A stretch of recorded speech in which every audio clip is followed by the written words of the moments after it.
Hello dear students, Gayatri विद्या मंदिर उच्च माध्यमिक विद्यालय सांचौर के हमारी ऑनलाइन क्लासेस में आप सभी का स्वागत है।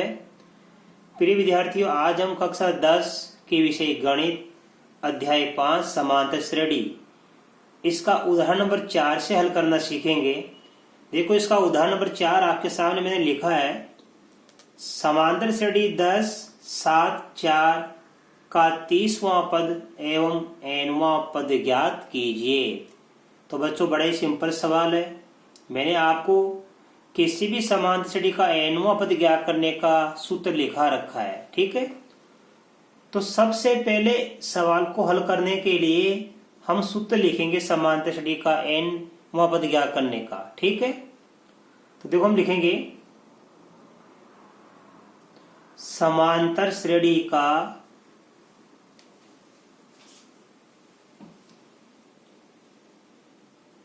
nवां पद, इसको बोलते हैं an बराबर a प्लस n माइनस 1 गुणा d। आपको बता रखा है यहाँ पे a का मतलब होता है ये प्रथम पद, n का मतलब पदों की संख्या जो पद हमें ज्ञात करना है, और d का मतलब डिफरेंस यानी इनका सार्वत्रिक अंतर। अब हम सभी मान को यहाँ पे कलट करेंगे। पहले सबसे पहले a का मतलब प्रथम पद, ये 10 इस श्रेणी का प्रथम पद है, 7 दूसरा पद है और 4 तीसरा पद है। तो मान को कलट करेंगे। सबसे पहले तो सूत्र क्या लिखा a, तो यहाँ लिखेंगे a यानी प्रथम पद का मान कितना हमारे पास में 10। फिर n हमें ज्ञात करना है 30वां पद, तो यहाँ लिखेंगे n बराबर 30 और d मीन्स डिफरेंस, सार्वत्रिक अंतर। तो d का मान ज्ञात करने के लिए इस दूसरे पद में से आप प्रथम पद घटा देना, 7 माइनस 10। तो 7 माइनस 10 बचेगा माइनस का 3। ये सारे मान हमको कलेक्ट हो गए।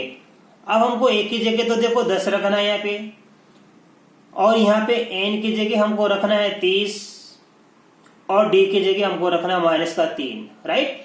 तो देखो कैसे लिखेंगे यहाँ पे, ये a n की जगह रखेंगे हम 30, तो a 30 यानी 30वां पद हम ज्ञात करने जा रहे हैं, राइट। अब देखो हमारे a का मान कितना हमारे पास है 10। फिर n का मान देखो हमारे पास 30 दिया हुआ, 30 लिखेंगे माइनस का 1, और d का मान माइनस का 3 दिया है, राइट। अब हम सवाल को करेंगे, बड़ी सफाई से किया करो कार्य। ये 10 का 10, ये प्लस का प्लस, 30 से 1 घटाएंगे तो 29 बचता है, और 29 का गुणा हो जाएगा माइनस 3 से। तो बच्चों देखो 10 का 10 हमने उतार लिया। अब माइनस 3 का प्लस 29 से गुणा करेंगे, तो ये प्लस और ये माइनस मिलकर बच जाएगा माइनस। 29 को 3 से गुणा करेंगे तो 29 3 होते हैं 87, 87, राइट। अब 10 माइनस 87, तो 10 माइनस 87 बचता माइनस का 77। इसका मतलब श्रेणी का 30वां पद हमने ज्ञात कर लिया। ये 30 का मान कितना आ गया, माइनस का 77 प्राप्त हो गया, राइट। तो ये तो बच्चों आपको समझ में आ गया। अब इसके बाद हमें ज्ञात करना है श्रेणी का nवां पद। चूंकि nवां पद का देखो सूत्र लिखा मैंने, ये an बराबर a plus a minus 1 into D.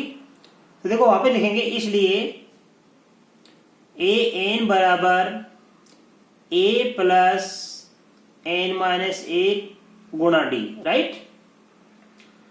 अब हमें an का मान ज्ञात करना है, तो a का मान कितना है 10, इस a की जगह 10 रखेंगे हम, और nवां पद तो हमें ज्ञात करना ही है, तो n माइनस 1 वापस रख दीजिए आप, क्योंकि nवां पद हमें ज्ञात करना है, तो n की जगह n रखेंगे। यहाँ हमको 30वां पद ज्ञात करना था, तो हमने n की जगह क्या रखा 30, लेकिन यहाँ पे n की जगह 30 नहीं, इस पर n की जगह n रहेगा, क्योंकि हमें nवां पद ज्ञात करना है। अब d का मान कितना माइनस का 3। तो देखिए बच्चों, ये an वापस आ गया, 10 का 10। अब देखो माइनस 3 का गुणा इन दोनों से करेंगे, चूंकि ये संख्या और ये संख्या आपस में गुणा है, तो इन दोनों संख्या का गुणा माइनस 3 से करेंगे। देखो माइनस 3 का n से गुणा करेंगे तो क्या आएगा, माइनस का हमारे पास में 3n आएगा। -3 को -1 से गुणा करेंगे तो दोनों चीज समान होगी, माइनस माइनस प्लस हो जाएगा। -3 को -1 से गुणा करें प्लस का 3 बन जाता है। तो ए एन बराबर ये 10 और 3, देखो ये 10 और 3 जोड़ेंगे अपन, तो 10 और 3 जोड़ने में कितना बन जाएगा हमारे पास में 13, और ये माइनस का 3n, ये आ गया श्रेणी का nवां पद का आंसर, राइट। अब बच्चों इसके बाद देखो इसका उदाहरण नंबर देखेंगे हम 5वां। देखो इसका उदाहरण नंबर 5वें में क्या लिखा है,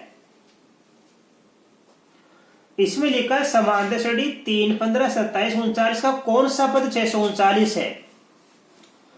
देखो बच्चों इसमें लिखा है AP 3, 15,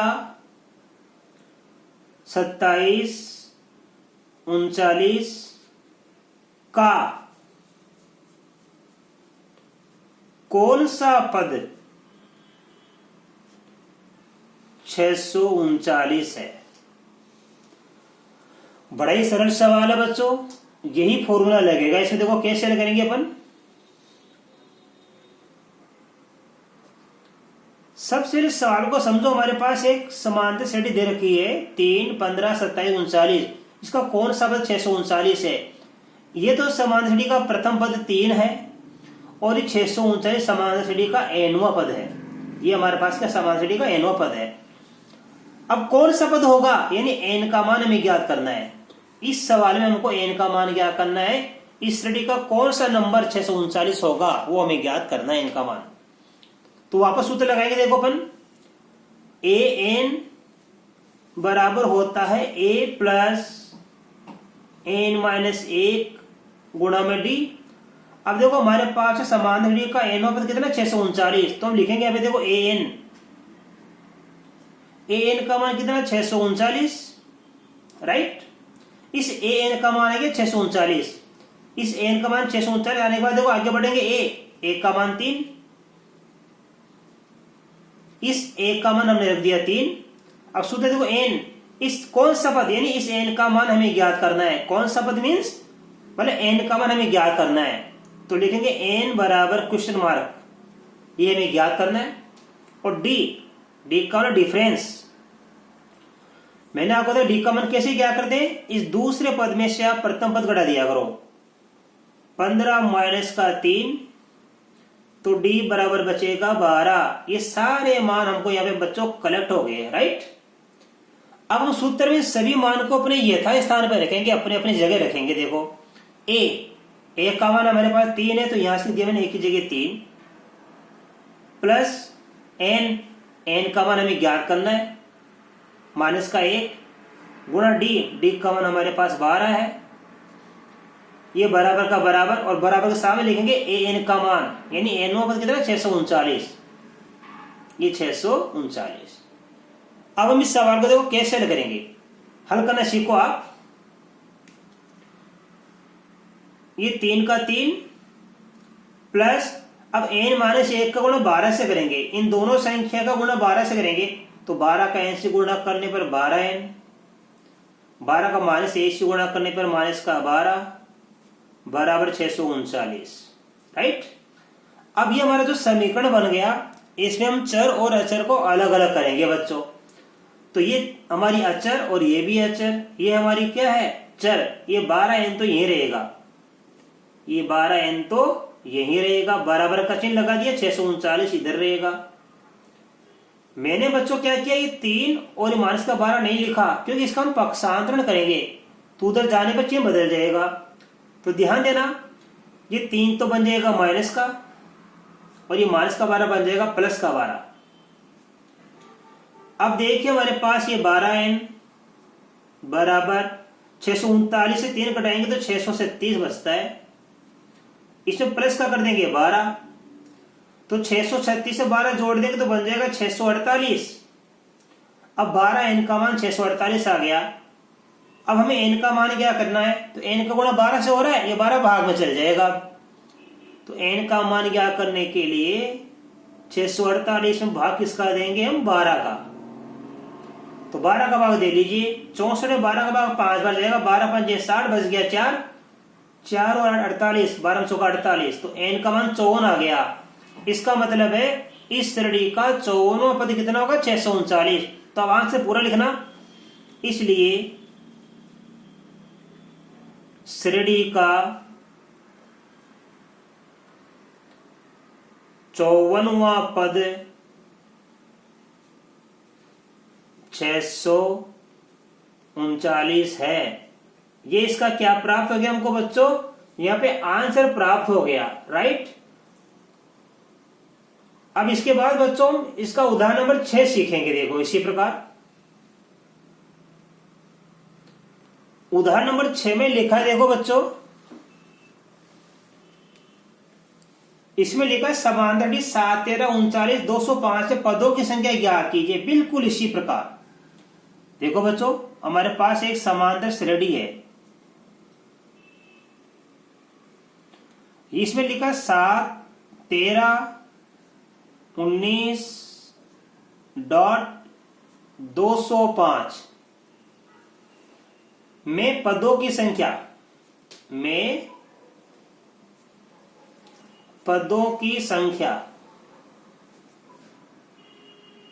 ज्ञात करो। बिल्कुल इसी प्रकार का सवाल। देखो यहां पे इस श्रेणी की जगह हमारे पास ये श्रेणी आ गई, ये अंतिम 639 की जगह 205 आ गया, और n का मान इसमें भी ज्ञात करना था और इसमें भी अपन को n का मान ज्ञात करना है, राइट। तो कैसे लिखेंगे हम? सबसे पहले लिखेंगे हल। लिख दिया करो हल। अब हम लिखेंगे समांतर का nवां पद ज्ञात करने का ये सूत्र लिखेंगे। देखो an बराबर होता है a प्लस n माइनस 1 गुणा d, राइट। अब हमारे पास देखो मान लिखेंगे an, ये an का मान है और ये हमारे पास 1 का मान। 1 का मतलब प्रथम पद का मान 7 है और an का मतलब अंतिम पद का मान 205 है। तो हम यह लिखेंगे an बराबर 205, 1 का मान 7 और n का मान क्वेश्चन मार्क, और हमें d का मान ज्ञात करने के लिए आपको बता रखा है दूसरे पद में से प्रथम पद घटा दिया करो आप। 13 माइनस 7 ये बच जाएगा कितना हमारे पास में? 6 बच जाएगा।